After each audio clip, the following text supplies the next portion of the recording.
Said previously, I was in CVS and I found this book. Guy by the name of Gregory L. Jantz with Keith Wall. How to deal with toxic people. I was waiting for my flu shot because we have a real bad flu situation here in New York. And I was like, probably need to get the flu shot on this one, right? Regardless of what your opinion is or regardless of anything else. So what I ended up doing was I found that book and that's there. I'm waiting. There's a line of people there. And what do you know? So I started reading this. I said, man, this is a great thing. So I am going to go into how to deal with toxic people, at least with these people. And it's a dual thing. One, the book is how to deal with toxic people, but first you have to be able to identify who those toxic people are. And the other thing is, if you want to be really introspective, figure out whether you are one of those toxic people. And that's just the way it is. So we are doing a side-by-side here. So here we go. How to deal with toxic people. So number one, right? This is how you know this, right? Truth telling is not a high priority. Even slight variations on what you know to be the truth or a careful omission of relevant facts is enough to put the person on your watch list. Number two, a lack of emotional intelligence. This term parallels the well-known concept of intelligence quotient, highlighting the idea that emotional quotient, EQ, is essential for successful relationships.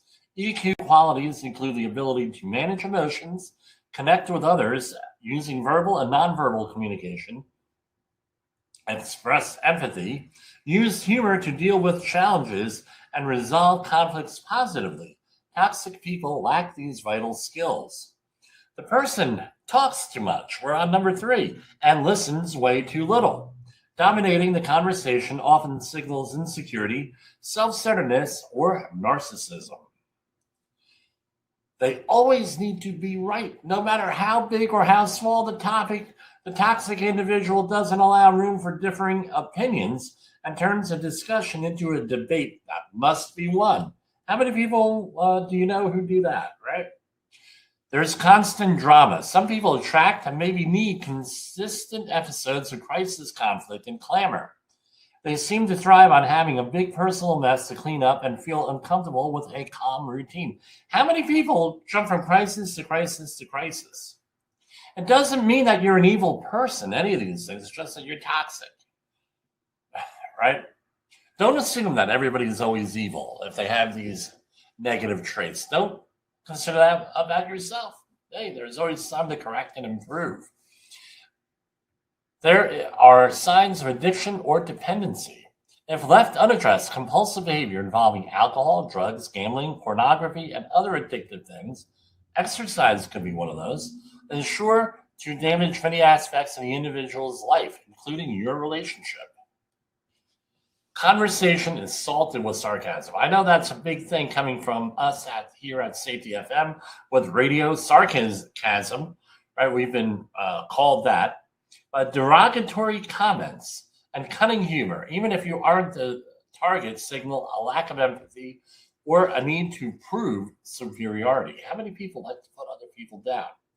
We have that thing called destructive criticism, right? Not constructive, but destructive criticism. The person has a victim mentality. All of his or her problems are someone else's fault.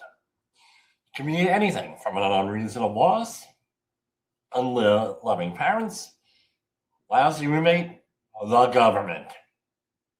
Constant blame shifting usually demonstrates a lack of personal responsibility. Service workers are treated poorly, rude, and sensitive behavior towards any type of service worker with that reveals an arrogant attitude. His or her stories seem grandiose.